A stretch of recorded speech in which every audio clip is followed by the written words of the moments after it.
আসসালামু আলাইকুম। শুরু করছি মহান করুণাময় আল্লাহর নাম, যিনি আমাদের সকলের উত্তম রিজিক দান করেছেন। আশা করছি আপনারা সবাই আল্লাহর অশেষ রহমতে ভালো আছেন। গল্প পাঠে আমি আপনাদের সাথে আছি পারভেজ মাহমুদ সজীব। আর সবাই শুভকামনা নিয়ে পাশে থাকবেন আমি এই প্রয়াস চালিয়ে নিতে পারব। এর জন্য সবাই লাইক, কমেন্ট, শেয়ার করে পাশে থাকবেন, বেল বাটন প্রেস করে। তাহলে আমি আরও নিত্য নতুন ভিডিও বানানোর অনুপ্রেরণা পাবো। চলুন আর কথা না বাড়িয়ে শুরু করা যাক মূল গল্প। আজকে আপনারা শুনবেন হুমায়ুন আহমেদের লেখা অন্যতম একটা ভৌতিক উপন্যাস মিসির আলীর অমীমাংসিত রহস্য। আজকে আপনারা কি শুনবেন হয়েছে? পাঠ থেকে। কিছু হয়নি। কি হবে? আজ সকালে বাবার সঙ্গে আপনার দেখা হয়েছিল। আপনি বাবাকে চিনতে পারেননি। হড়বড় করে এক গাদা কথা বলেছেন। ঘন্টা বাজছে ঢং ঢং ঢং। দিলরুবা খিলখিল করে হাসছেন। মেয়েটির হাসি মুখ দেখতে ভালোই লাগছে। আপনার শরীর ভালো আছে তো মিসেস চাচা? হ্যাঁ মা, শরীর ভালো। তিনি সহজে কোনো মেয়েকে মা ডাকতে পারেন না, তবে এই মেয়েটিকে মা ডেকে ভালো লাগছে। খানিকক্ষণের জন্য হলেও ভুলে গেছেন যে তার গলায় কাঁদা ফুটে আছে। বিশিষ্ট বেহালাবাদক শিল্পপতি ওসমান গনির মর্মান্তিক মৃত্যু। Staff reporter. তিনি বিশিষ্ট বেহালাবাদক ও শিল্পপতি জনাব ওসমান গনি গত 12 জুন রাত 3টায় গুলশানের নিজ বাসভবনে মর্মান্তিক মৃত্যুবরণ করেন। ঘটনার বিবরণে প্রকাশ। জনাব ওসমান গনি ওই রাত্রে তার কনিষ্ঠ কন্যা বিশিষ্ট রবীন্দ্র সঙ্গীত শিল্পী নাদিয়া গনিকে কিছুক্ষণের জন্য বেহালা বাজিয়ে শোনান। অতঃপর তাকে বলেন বড় দুধ সংবাদের জন্য সবাইকে মানসিকভাবে প্রস্তুত হতে। কন্যা এই পর্যায়ে জানতে চাই তিনি এ জাতীয় কথা কেন বলছেন। ওসমান গনি তার উত্তরে নানা ধরনের রসিকতা করতে থাকেন। এক সময় তাকে এক পট গরম কফি এনে দিতে বলেন। নাদিয়া গনি কফির পট নিয়ে বাবার ঘরে ঢুকতে বাবাকে দেখতে পান না। বাবা স্নান করছেন। বেরোতে দেরি হবে ভেবে তিনি আবার রান্নাঘরে ফিরে যান। নতুন এক পট কফি বানিয়ে নিয়ে আসেন। এই সময় বাথরুম থেকে আর্তনাদ শুনে চমকে ওঠেন। বাথরুমের দরজা ভেঙে ভেতর থেকে বন্ধ। সেখান থেকে শব্দ ভেসে আসছে। নাদিয়া গনি বাথরুমের দরজা খুলতে চেষ্টা করে ব্যর্থ হন। তার হয়েছে শুনে পরিবারের অন্যান্য সদস্যরা ছুটে আসেন। বাথরুমের দরজা ভাঙে ফেললেন। দেখা যায় ওসমান গনি নিষ্প্রাণপেয় বাথরুমের টবে ডুবে আছে। প্রাথমিকভাবে মনে হয়েছিল আত্মহত্যা করেছেন। পরবর্তী সময়ে সুরতার রিপোর্টে বলা হয় বাথটবে স্নানরত অবস্থায় হৃদযন্ত্রের ক্রিয়া বন্ধ হয়ে তার মৃত্যু ঘটে। প্রসঙ্গত উল্লেখ্য 10 বছর আগে তার স্ত্রী দুর্ঘটনায় মৃত্যুবরণ করেন। সেটাও ছিল একই দুর্ঘটনা। স্ত্রীর মৃত্যুর পর তিনি আর দ্বিতীয়বার বিয়ের দ্বার পূরণ করেন। নিঃসঙ্গ জীবন কাটিয়ে দেন। প্রচার বিমুখ নিবেদিত প্রাণ শিল্পীর মৃত্যুতে নগরীতে শোকের ছায়া নেমে আসে। প্রসঙ্গত উল্লেখ্য বিশ্ববিশ্রুত বেহালাবাদক ইহুদু ম্যানহুইনের সাথে তার 2টি অ্যালবাম আছে, যা প্রকাশ করেছে কলম্বিয়া রেকর্ডস। এই বর্ণশিল্পীর পৃথিবীতে বিভিন্ন দেশে অনুষ্ঠান করলেও নিজের দেশের বেতার, টেলিভিশন বা কোনো অনুষ্ঠানে তাকে কখনোই বেহালা বাজাতে দেখা যায়নি। ছাপা হয়েছে। মিসির আলী খবরটি মন দিয়ে পড়লেন। খবরের সঙ্গে ওসমান গনির একটা ছবি ছাপা হয়েছে। যুবক বয়সের ছবি।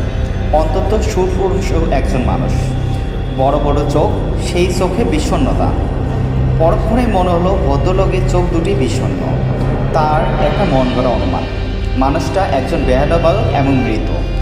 সেই কারণেই ছবিটি দেখছেন মমতা ও বিষাদ নিয়ে। নিজের মমতা এবং বিষাদের কারণে ছবিটা তার চোখ দুটো বিষাদ বাঁকা মনে মনে হচ্ছে। তিনি খবরটা আবার পড়লেন। তার কাছে মনে হলো এই স্টাফ রিপোর্টার যা লিখেছেন ওসমান গনির চরিত্রে এক ধরনের মত আরোপের চেষ্টা করেছেন। এই শিল্পী নিজের দেশের কোনো অনুষ্ঠানে অংশগ্রহণ করেননি।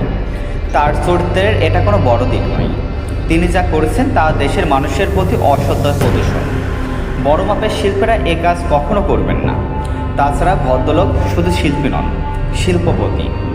অর্থাৎ তিনি নিজেকে যেমন চিনেছেন অর্থকেও তেমনি চিনছেন। স্ত্রীর মৃত্যুর পর দ্বিতীয়বার বিবাহ করেননি। এই বাক্যটিতে তার চরিত্রের মহত্ব প্রকাশ পায় না, বরং এভাবে ব্যাখ্যা করা যায় স্ত্রীর সঙ্গে তার দাম্পত্য জীবন অসহনীয় ছিল, যে কারণে স্ত্রীর মৃত্যুর পর দ্বিতীয়বার বিবাহ যন্ত্রণায় যেতে চান। মিসির আলী তৃতীয়বারের মতো রিপোর্টটি পড়লেন। তার কাছে মনে হলো রিপোর্টটি অসম্পূর্ণ। কত বছর বয়সে তার মৃত্যুতে তা দেয়া হয় নাই। জন্ম তারিখও নাই। পুত্র কন্যাদের কথা নাই। তার কাছে বেহালা বাজানো শিখেছেন সেটাও নাই, কতদিন ধরে বাজাচ্ছেন তাও নাই, বরং রিপোর্টটি অপ্রয়োজনীয় খবরে ঠাসা। তিনি কফি খেতে চাইলেন, মেয়ে তার জন্য কফি নিয়ে এলো, পট ভর্তি কফি। এটা না দেখে রিপোর্টার ভদ্রলোকের কন্যার কাছ থেকে জেনে নিতে পারতেন তিনি তার কন্যাকে কী বাজিয়ে শুনেছেন, মৃত্যুর আগে কোন রাগটি বাজানো হয়েছিল। নিশিরাতের কোনো রাগ নাকি ভোরবেলার ভৈরবে? রাত 11টা বাজল। মিসির আলী যন্ত্রের মতো ঘুমোতে গেলেন। মনস্থির করলেন অপ্রয়োজনীয় বিষয়ে চিন্তা করে মাথা ভারাক্রান্ত করবেন না। মাথা থেকে ওসমান গনিকে ঝেড়ে ফেলবেন, ঝেড়ে ফেলে ঘুমোতে যাবেন। হৃদযন্ত্রের ক্রিয়া বন্ধ হয়ে একটা মানুষ মারা গেছে, যাক না, কত লোকই তো মারা যায়। আচ্ছা, ভালো কথা, আমরা সবসময় বলি হৃদযন্ত্র বা ফুসফুস যন্ত্র বলি না, কিডনিকে কিডনি যন্ত্র বলি না।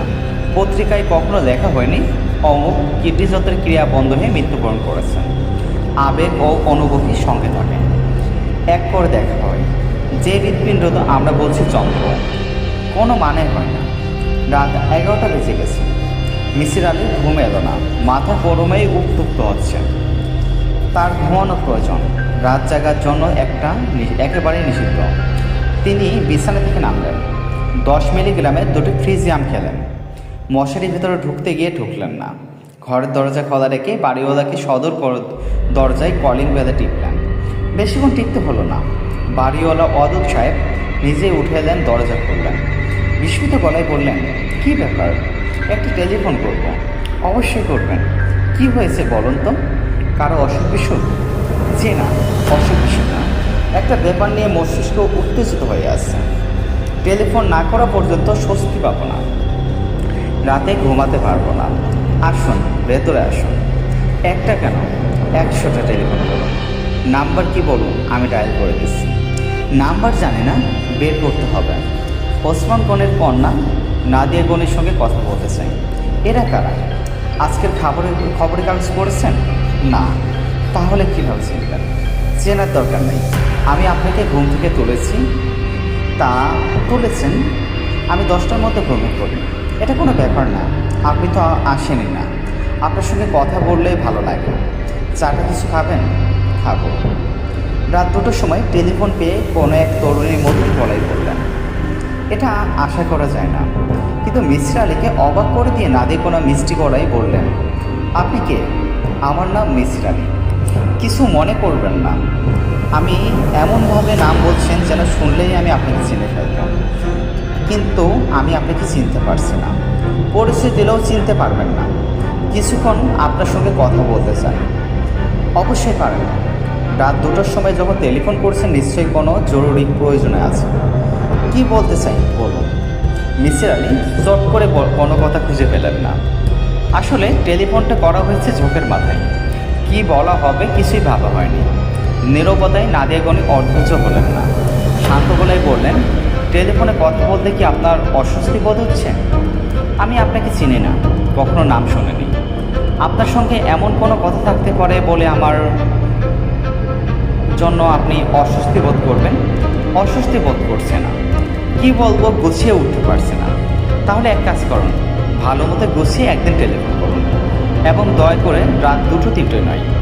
এই সময় টেলিফোনের জন্য প্রশস্ত নয়। আপনি কি টেলিফোন রেখে দিচ্ছেন? হ্যাঁ, এতক্ষণ যে ধরে রেখেছি, এটা কি যথেষ্ট নয়? এই ভদ্রতাটুকু কি সবাই দেখায়? মিসির আলী সহজ গলায় বললেন, না, দেখে না। আপনি যে শুধু ভদ্রতার জন্য টেলিফোন রিসিভার হাতে বসে আছেন তাও না। আমার ধারণা আপনি যথেষ্ট কৌতূহল নিয়ে অপেক্ষা করছেন।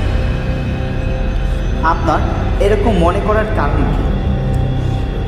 মনে করার অনেকগুলো কারণ আছে। আপনি যে বললেন আপনি আমাকে চেনেন, আমার নাম কখনো শোনেননি, তা ঠিক নয়। আপনার বাবার লেখার টেবিলে আমার একটা নোট পাওয়া গেছে। সেখানে তাকে সাবধান করা হয়েছে যেন পানি থেকে দূরে থাকেন।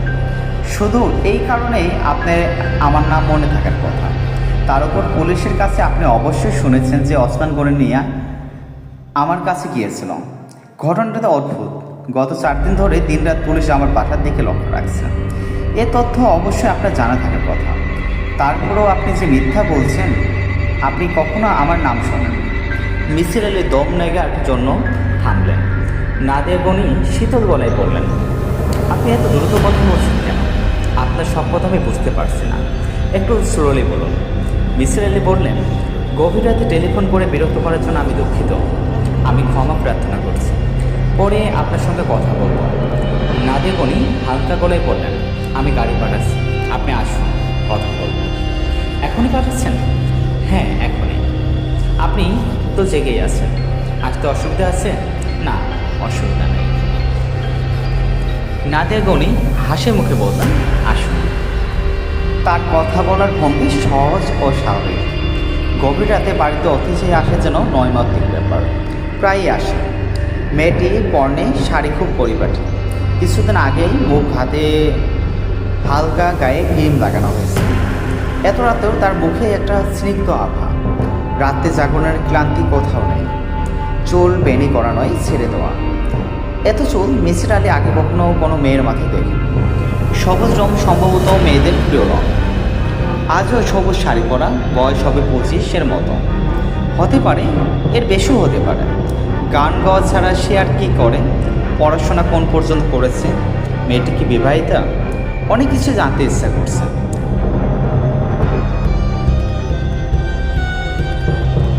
নাদিয়া তাকে দোতলায় নিয়ে গেলেন। দোতলায় বারান্দা থেকে সুন্দর সাজানো, মুখোমুখি কাদিয়াটা চেয়ারে বসানো। চেয়ার দুটির মাঝখানে সাদা টেবিলগুলোতে ঢাকা, বেতের টেবিল। টেবিলে কেজি ঢাকা টিপট, একটা অ্যাস্ট্রে আছে। অ্যাস্ট্রের পাশে এক প্যাকেট সিগারেট, একটা দেয়ার সরাই, ছোট্ট একটা কাচের বাটিতে নানান ধরনের বাদামের মিশ্রণ। বারান্দা অন্ধকার, ঘরের ভেতর বাতি চলছে, তার আলো এসে পড়ছে বারান্দায়। মিসির আলী সাহেব? জি। ইচ্ছে করে বারান্দা অপেক্ষা করে রেখেছে, অন্ধকারের আড়ালে থাকলে কথা বলতে শুরু করে। মিসির আলী বললেন, আপনার কি এমন কোনো কথা বলার আছে যা অন্ধকারের আলো প্রয়োজন হবে? না। মিসির আলী সিগারেট ধরলেন।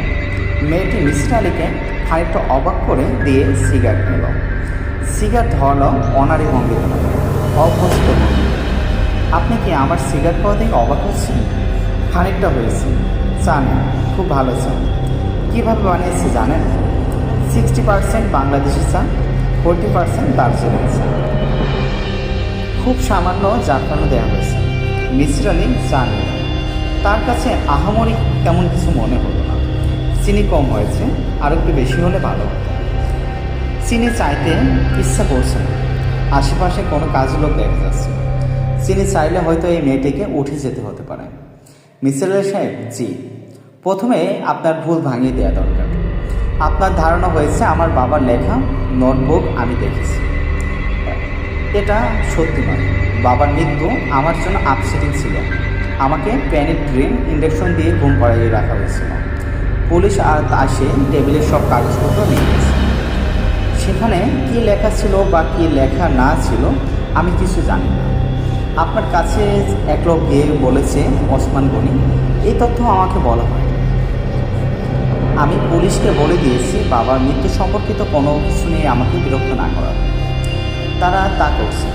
বাবার সম্পর্কে আমি কারোর সঙ্গে কথা বলতে চাই না। আপনি কিন্তু কথা বলছেন, পত্রিকার স্টাফিল হোটেলের সঙ্গে কথা বলেছেন। তা বলেছি। এই লোক আপনার মতোই গভীর রাতে আমাকে টেলিফোন করেছে।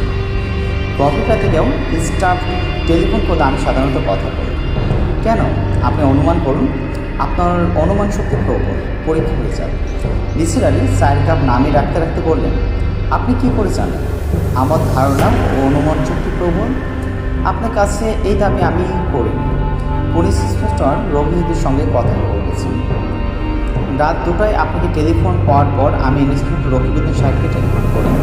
আপনার সম্পর্কে সব তথ্য জানিয়েছেন। তিনি আমাকে বলেছেন আমার সম্পর্কে যা কী তথ্য জানেন। তিনি অনেক কিছু জানেন যে একজন বিখ্যাত ব্যক্তি তা জানেন। অসম্ভবত জটিল কিছু সমস্যার সমাধান করেছেন। আপনার আগ্রহের বিষয় হচ্ছে সাইকোলজি। অনেকের ধারণা আপনি প্যারাসাইকোলজি বিষয়ে একজন বিশেষজ্ঞ। এখন আপনিই বলুন, আমি রাতে টেলিফোন অ্যাটেন্ড করি, কেনই বা গভীর রাতে আপনাকে আসতে বললাম? হ্যাঁ, সত্যি জানতে চান? হ্যাঁ, জানতে চান। আপনার ভয়াবহ ধরনের ইসোমেনিয়া আছে। রাতের পর রাত নিয়ে আপনি রাত জেগে থাকেন। এই সময় আপনি নিঃসঙ্গ বোধ করেন। আমার ধারণা খানিকটা ভয়ও থাকতে পারে। রাতে কেউ টেলিফোন করলে আপনার ভালো লাগে, কারোর সঙ্গে কথা বলতে পারলে ভালো লাগে। আপনার সূচিবাইয়ের মতো আছে। রাতে কয়েকবার আপনি গোসল করেন, কিছুক্ষণ আগে গোসল ছেড়েছেন, এখনও মাথার চুল শুকায়। তিনিও আপনার বাবার মৃত্যুর পর আপনি আরও নিঃসঙ্গ হয়েছেন, কারণ তারও ইসমনিয়া ছিল। তিনিও রাত জাগতেন, দুজন একসঙ্গে দিতেন দুজনকে। কী করে বুঝলেন বাবার ইসমনিয়া ছিল? পত্রিকার রিপোর্ট অনুযায়ী বেহালা বাজানোর পর আপনি বাবার জন্য কফি আনতে গেলেন, অর্থাৎ আরও রাত জাগবেন, নয়তো পথ ভর্তি কফি আনতেন না। আপনার বাবারও গভীর রাতে স্নানের অভ্যাস ছিল, কারণ আপনি কফি নিয়ে এসে দেখেন বাথরুমের দরজা বন্ধ, শাওয়ার দিয়ে পানি পড়ছেন। আপনি ধরে নেন আপনার বাবার বেরোতে দেরি হবে, কাজেই কফির পট নিয়ে ফিরে যান, আবার নতুন করে কফি বানান। বাবার গভীর রাতে স্নান আপনার কাছে মোটেই অস্বাভাবিক মনে হয় না, কারণ আপনার বাবার এই অভ্যাসের সাথে আপনি পরিচিত। নাদিয়া আর একটা সিগারেট ধরলেন। মিসির আলী বললেন, আপনি কি আমাকে বিশেষ কিছু বলতে চান? বলতে চাইলে বলতে পারেন। কি জানতে চান? আপনি যা বলবেন আমি তাই শুনব, তবে সবার আগে জানতে চাই, আপনার কি ধারণা আমার বাবার মৃত্যু স্বাভাবিক মৃত্যু হয়েছে?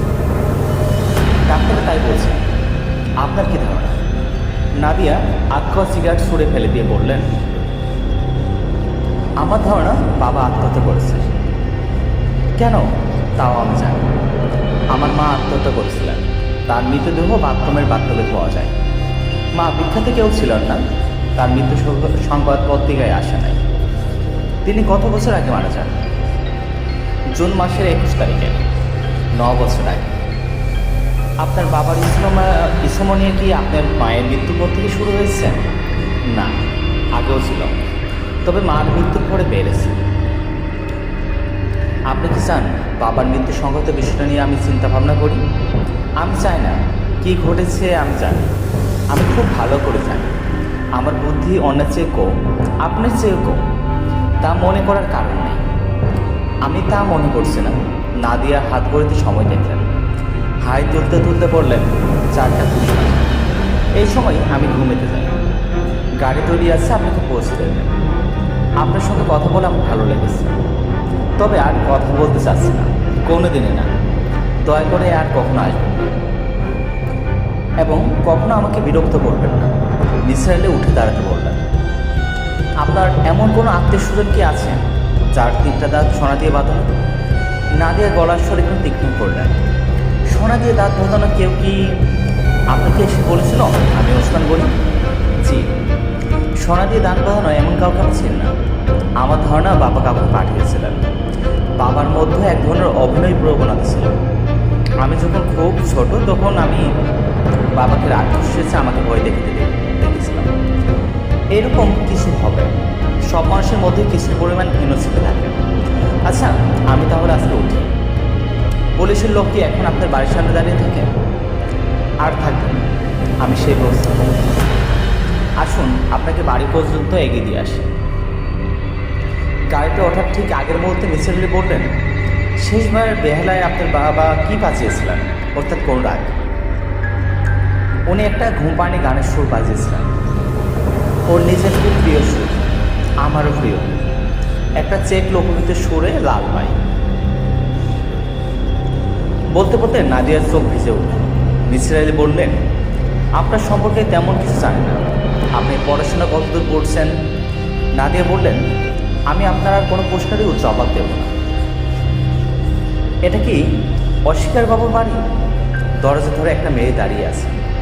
সে জবাব দিল না, তীক্ষ্ণ চোখে তাকিয়ে রইল। মেয়েটির বয়স 19-20, হালকা পাতলা গড়নের, শ্যামলা মেয়ে।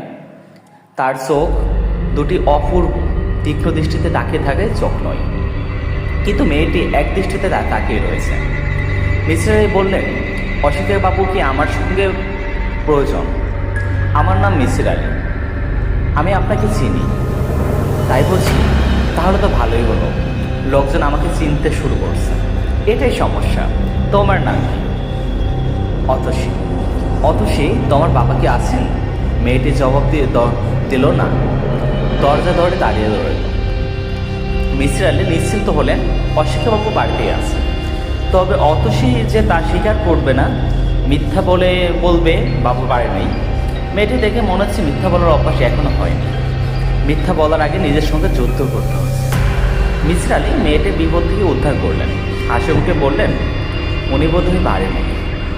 অতসী আছড়ে বাঁচল, সঙ্গে সঙ্গে বলল, যে না নেই, তার সঙ্গে আমার বিশেষ প্রয়োজন ছিল, কখন তাকে পাওয়া যাবে বলো। মিসির আলী মেয়েটিকে আবার বিপদে ফেললেন। এখন অতসীকে বাধ্য হয়ে সময় দিতে হবে কিংবা বলতে হবে তার সঙ্গে দেখা করা যাবে না। এ দুটির কোনোটি সে বলবে কে জানে। মিসির আলী বললেন, তার সঙ্গে দেখা না করলেও অবশ্যই চলে, তোমার সঙ্গে কথা বললেও হয়, বরং আমি তোমার সঙ্গে দু একটা কথা বলে চলে যাই। অথচ চমকে উঠলেন।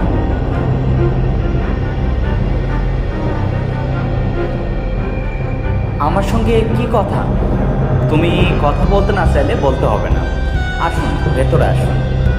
ভেতরে আসার প্রয়োজন দেখছে না, এখানে দাঁড়িয়ে কয়েকটা কথা জিজ্ঞেস করে চলে যায়। জিজ্ঞেস করবো? করুন। অশিকা বাবুর 3টা দাঁতকে সোনা দিয়ে বাঁধলাম। অতসী হ্যাঁ সুযোগ মাথা নাড়ল। এবার সে তাকালো ভীত চোখে। তার চোখের পাতা দ্রুত কাঁপছে, নাকের পাতায় ঘাম জমেছে, চোখেও তাকাচ্ছে না, মাথা নিচু করে আছে। চোখের তীক্ষ্ণ দৃষ্টি যেন এখন আর নাই। অতসী তাকালো, কিছু বলল না। শোনো মেয়ে, তোমার বাবা এক রাতে আমার সঙ্গে গল্প করতে এসেছিলেন। তিনি বললেন তার নাম ওসমান গনি। তিনি অপরিগ্রস্ত একজন মানুষের অভিনয় করলেন, বেশ ভালো অভিনয়। আমি ধরতে পারলাম না। বাবাকে আপনাকে এবার ঠিকানা দিয়ে এসেছিলেন? না। তাহলে ওনাকে খুঁজে বের করলেন কীভাবে? মিসির আলী হাসতে হাসতে বললেন, তুমি একটু আগে বলেছ তুমি আমার নাম জানো। নাম যদি জানো তাহলে এটা জানা উচিত যে মানুষ খুঁজে বের করার মতো বুদ্ধি আমার আছে।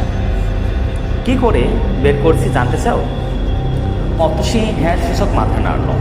তাহলে শোনো, তোমার বাবা বলেছিলেন তার ডায়াবেটিস। এই অংশটি অভিনয় নয়, কারণ তিনি চিনি ছাড়া চা খেতে চাইলেন। একজন ডায়াবেটিক পেশেন্ট যে ঢাকায় থাকেন, সে চিকিৎসার জন্য ডায়াবেটিস সেন্টারে যাবেন, এটাই স্বাভাবিক। কাজে আমি গেলাম বার্ডেনে, জিজ্ঞেস করলাম তাদের এমন কোনো রোগী আছে কি না যার 3টা দাঁত সোনা দিয়ে বাঁধানো। তার সঙ্গে কথা বলল অশিকা বাবু। সোনা দিয়ে দাঁত বাঁধানো না থাকলে খুঁজে বের করতে আর একটু সময় লাগতো। অথচি তাকিয়ে আছে, তার চোখ দেখে বোঝা যাচ্ছে না সে বিস্মিত হয়েছে। কি মিসির আলী চাচ্ছেন মেয়েটি বিস্মিত হোক? কারণ মেয়েটিকে বিস্ময়ে অবগত করা তার নিজের সাথেই প্রয়োজন। সে বিস্ময়ে আবহিত হলেই তার সব প্রশ্নের জবাব দেবে, আগ্রহ করে দেখাবে। অতসী, জি, তোমার বাবা বাড়িতে আছে আমি জানি, যদিও বুঝতে পারছি না কেন তুমি তোমার বাবার সঙ্গে আমাকে দেখা করতে দিচ্ছ না। আমার বাবা অসুস্থ, বিশ্বাস করুন তিনি অসুস্থ। বিশ্বাস করছেন? আপনি কি ভিতরে এসে বসবেন? তুমি দরজা থেকে হাত নামালে ঘরে ঢুকবো। আর সারাদিন খুব ছোটাছুটি করছি, চা খাওয়া হয়নি। তুমি কি চা খাওয়াবে? আপনি দুধ ছাড়া চা যদি চান তাহলে খেতে পারেন, তাহলে খাবো। ঘরে দুধ নাই, চা দুধ ছাড়া খাওয়াই ভালো। অতসী দরজা থেকে সরে দাঁড়ালো। মিসির আলী ঘরে ঢুকলেন। ঘরে ঢুকে তার মন খারাপ হয়ে গেল। হতদরিদ্র অবস্থা। এই ঘরটি নিশ্চয়ই এদের বাসর ঘর। 2টা বেতের চেয়ার, অনেক জায়গায় বেত খুলে গেছে, তার দিকে মেরামত করা হয়েছে। ঘরের প্রায় পুরোটা জুড়ে একটা চৌকিতে পাটি পাতা, সেই পাটিতেও দীর্ঘ ব্যবহারের চিহ্ন। পাটির পাশে হাত পাখা, যদিও একটা সিলিং ফ্যান দেখা যাচ্ছে, মাকড়সে জাল বানিয়েছে ফ্যানের পাখায়। অর্থাৎ ফ্যানটি অনেকদিন ধরেই ঘুরছে না। মিসির আলী মনস্থির করতে পারলেন না যে কোথায় বসবেন, পাটিতে বসবেন না বেতের চেয়ারে বসবেন। পাটিতে বসেটাই ঠিক করলেন। এখান থেকে বাড়ির ভিতরে অনেকটা দেখা যায়। মেয়েটি চা বানিয়ে বারান্দায়, এদের রান্নাঘর সম্ভবত বারান্দায়। 2 কামরার বাড়ি। ভেতরে ঘরে নিশ্চয়ই মেয়েটি ঘুমায়।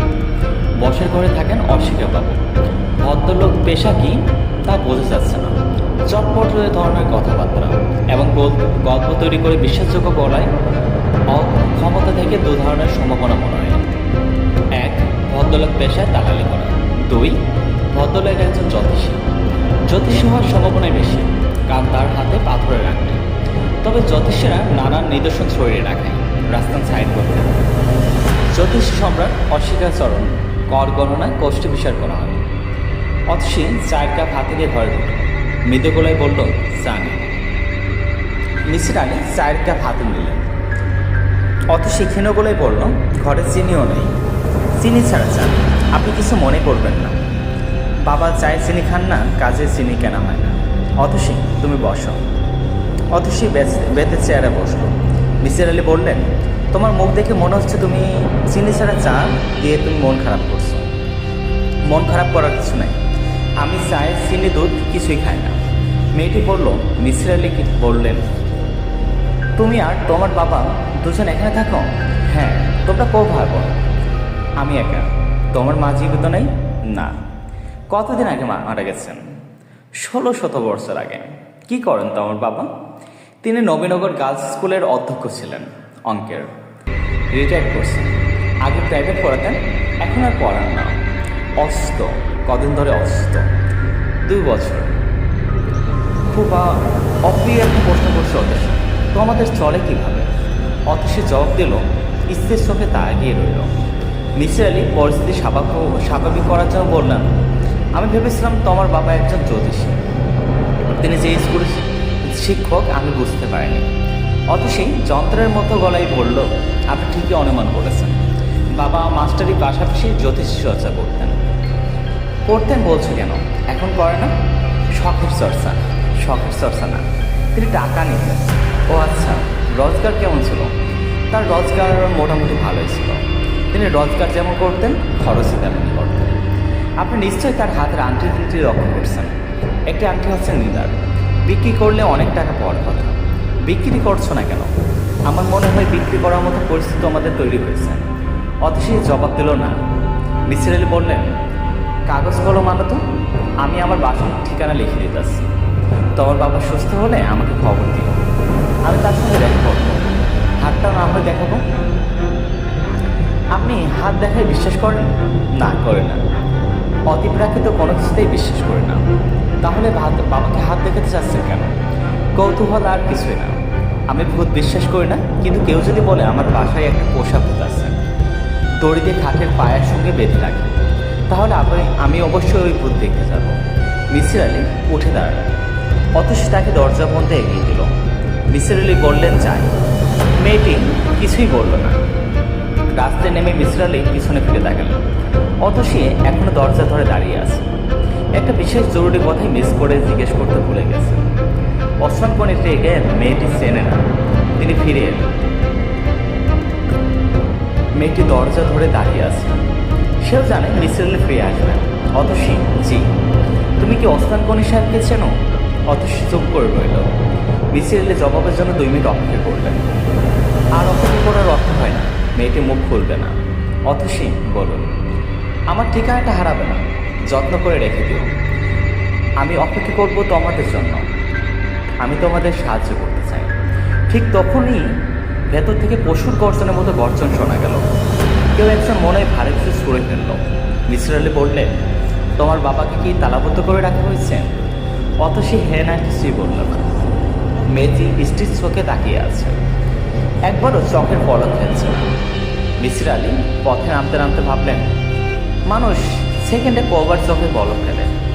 চোখের পলক ফেলা মানুষের চরিত্র কি বিচার করে যায়?